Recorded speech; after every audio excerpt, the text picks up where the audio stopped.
The war with Iran is now a week old. Today on the Security Brief, we'll show you how it's evolving, what the United States and Israel are striking, and how the Iranians are fighting back. Over 1,000 drones were fired at the UAE in just one 24-hour period. The Shahed drones are cheap, they're abundant, and they keep coming. The US has now asked Ukraine to help defend its Gulf allies from this specific drone threat. And we've been talking exclusively to a Ukrainian Special Forces drone commander.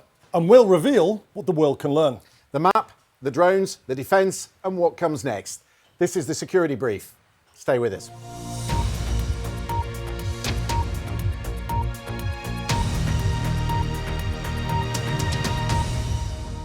OK, we're going to walk you through the map from those initial strikes on the first Saturday on the Ayatollah's compound to where we are today. It's been an overwhelming show of conventional air power, Mikey, but there is a strategy to it. And first things first is to take out and test the air defences. Yeah, a lot to get through today, Christian. In air power doctrine, and I hate using the word doctrine because it's boring, but in air power doctrine, we call this offensive counter-air. So what does that mean? It means that there are a number of targets that will come out from this doctrinal term. First one is destroying enemy aircraft on the ground before they get airborne. So, I mean, the Iranians don't have a sophisticated air defense aircraft. They're getting there with the Su-35s, but targeting those aircraft so they can't get airborne and pose a threat to US or IDF aircraft. Destroying enemy air bases and runways so the jets can't get airborne. So if they don't get the jets, then the jets can't get airborne. Eliminating air defense networks, that's called IADS, Integrated Air Defense. That basically means surface-to-air missile systems and communication nodes that all talk to each other across the country.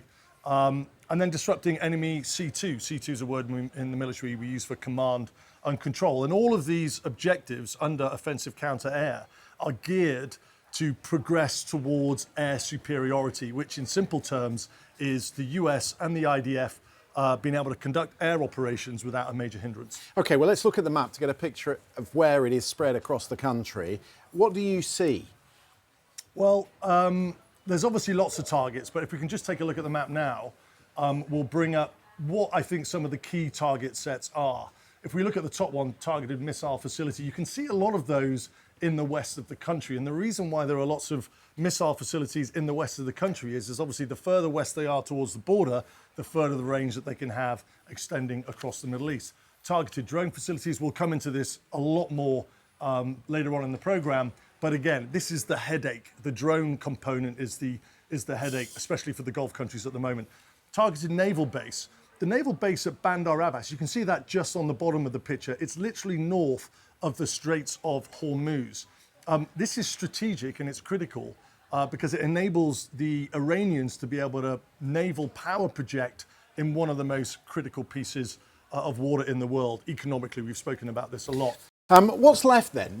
That's the initial target set that you set out. What else are they looking at? It's again, the drone facilities and air bases. These are likely to still be on the target list, and there's a lot of them. There's a lot of them in the north, there's a lot of them in the south.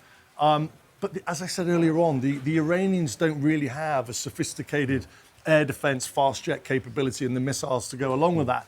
But nevertheless, they still pose a threat. The big one is the drone facilities. So how are they doing that? What are they hitting this infrastructure with? There'll be, I mean, the TLAM, the Tomahawk Land Attack Missile.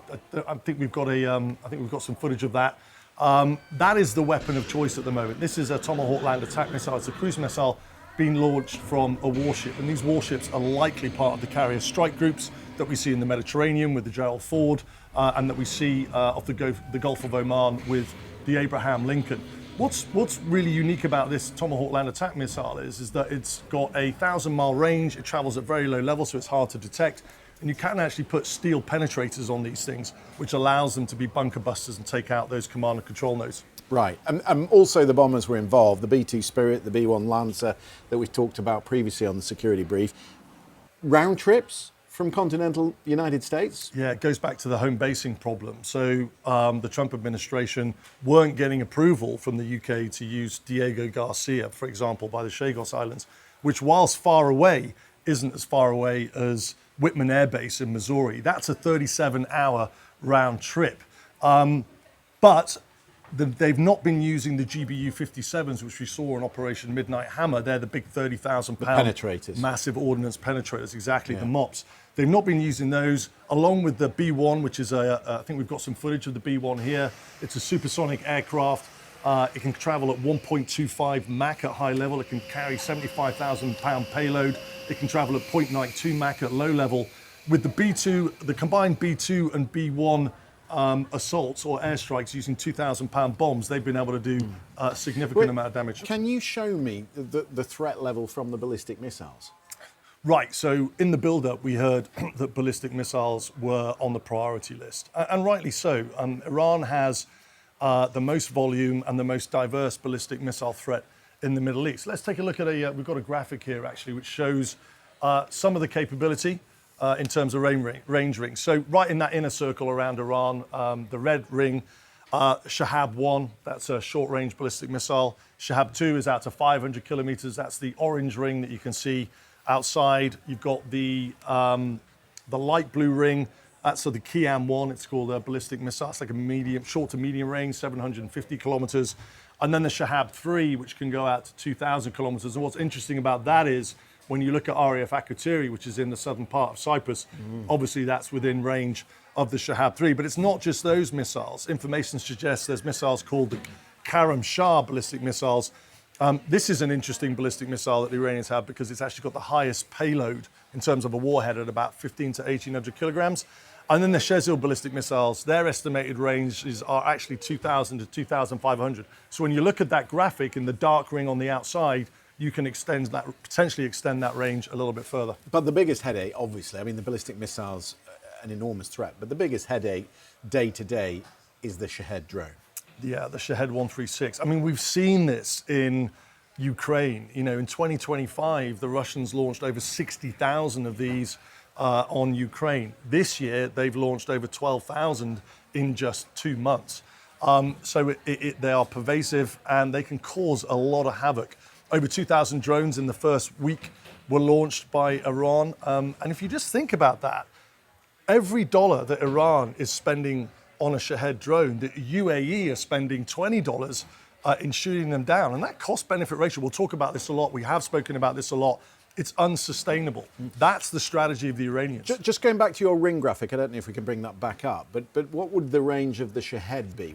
In which circle does it fit? So I've been speaking to a lot of the drone commanders in Ukraine, and there's all sorts of conflicting information about the ranges, but their sort of advice and what they work on in terms of planning assumption is about 1,000 to 1,500 kilometers. Wow, so, that's further than I thought. Yeah, so when you look at the Shahed 3 at 2,000 kilometers, you bring it in a little bit, and again, you know, you go back to RAF Akrotiri, that could be within the target set of the Shahed. And in fact, it was targeted, as we know.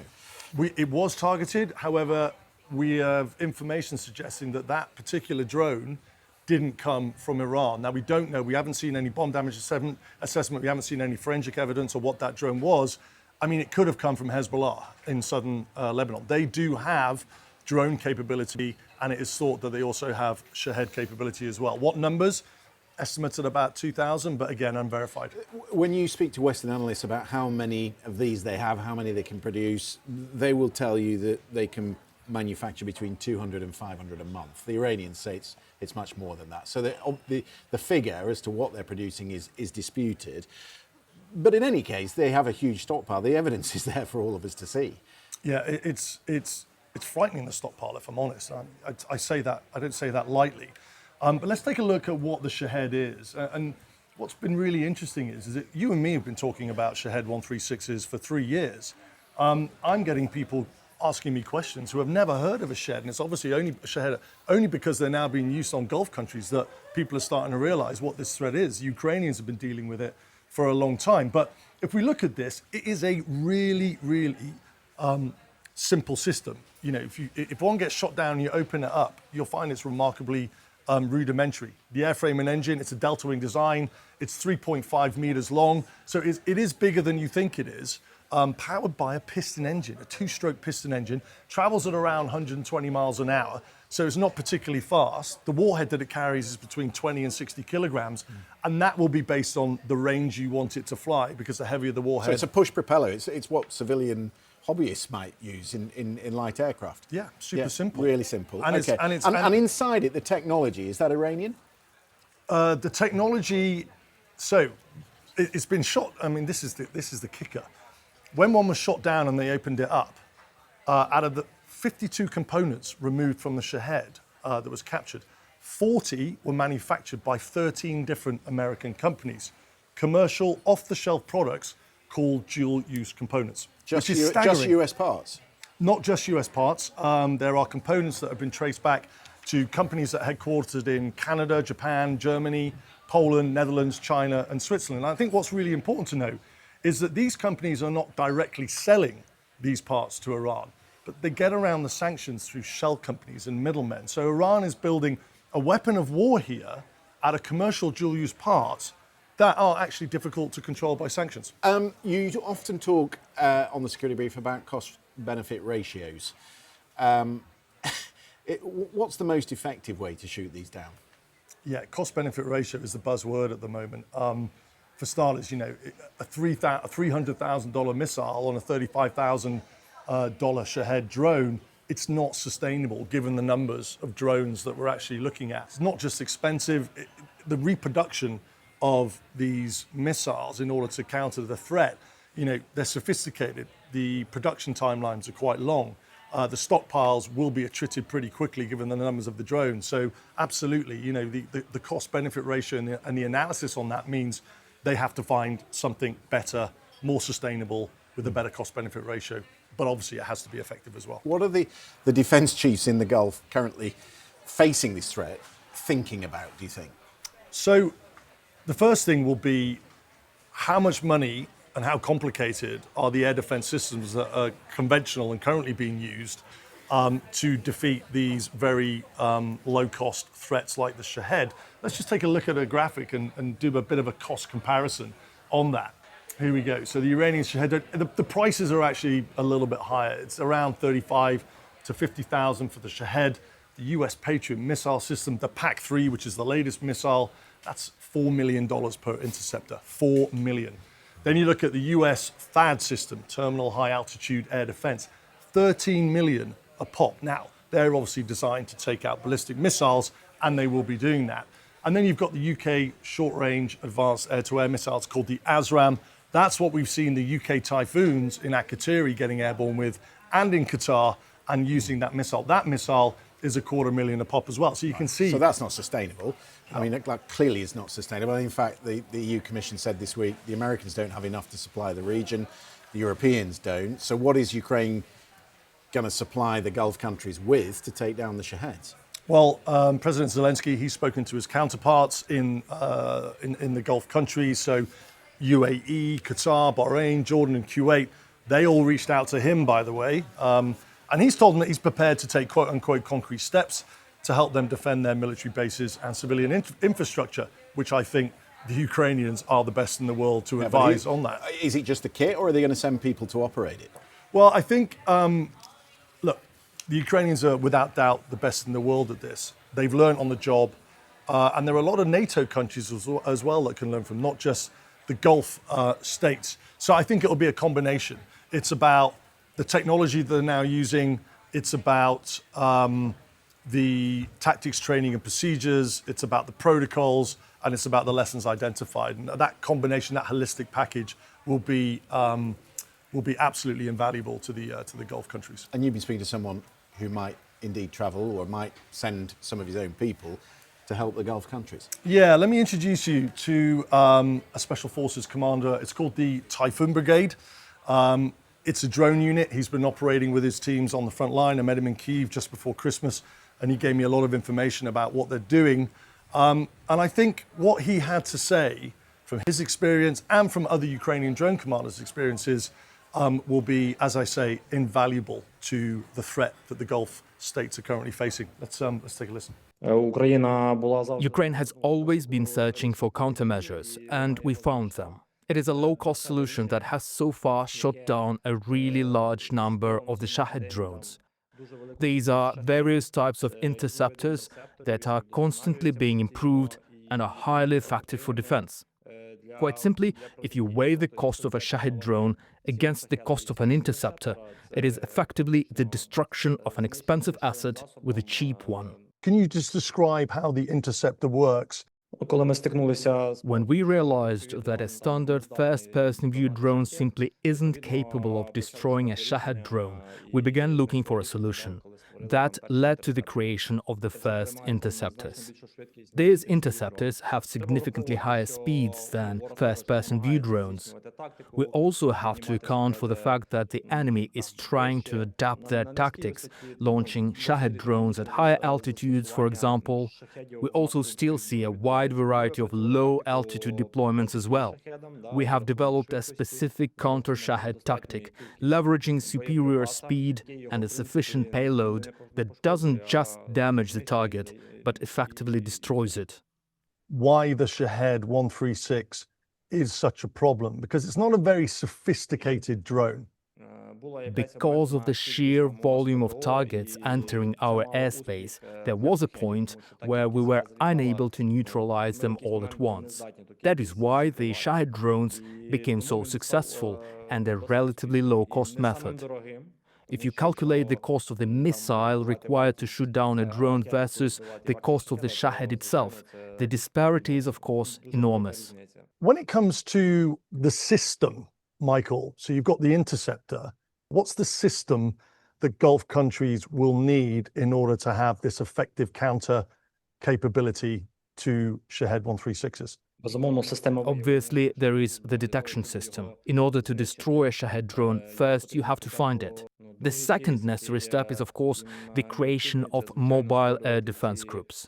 We have the bitter experience of our air defense being depleted. There was a point where the drone swarms were so large we simply couldn't shoot them all. But today, thanks to these specialized air defense groups, the situation has completely changed. What we've not talked about is the interceptor technology that they would use. What does that look like? Right, so again, we've spoken about the helicopters, the F-16s, spoken about all of that. They tried using first-person drones where you can see through the goggles. They weren't fast enough. And so what the Ukrainians have come up with is they've developed a technology called an interceptor. It basically, I think we've got some footage of the Interceptor actually rather than me describe it. There we go. That's what the Interceptor looks like. Travels at about 150 miles an hour. Shahed travels at about 120. It pops above how the flight level or the altitude of what, if you can play that again, please, what the Shahed flies at, and it increases with speed as it dives in on the target. And the brilliance of the Interceptor is in its simplicity and cost compared to conventional air defense systems that we've been speaking about. They're easy to build, they're intuitive to operate. And speaking to the Colonel, he told me that experienced first-person drone operators, they're called FPV, they can be trained on these in 5 to 7 days. Wow. An inexperienced operator, that'll take about 3 to 4 weeks. And they're also really hard to target on the ground. It's not like a Patriot missile system, a battery that you can get a satellite image of, put the GPS coordinates in and hit it with an Iranian ballistic missile. These things are virtually impossible to hit from that perspective. Mikey, as ever, thank you for that analysis. So remember, you can look back on all the previous editions of the Security Brief on the BBC YouTube site. We will, of course, continue to watch the war in Iran unfold, and we'll track it for you. That is it for this week. Thank you very much for watching. We'll see you next time.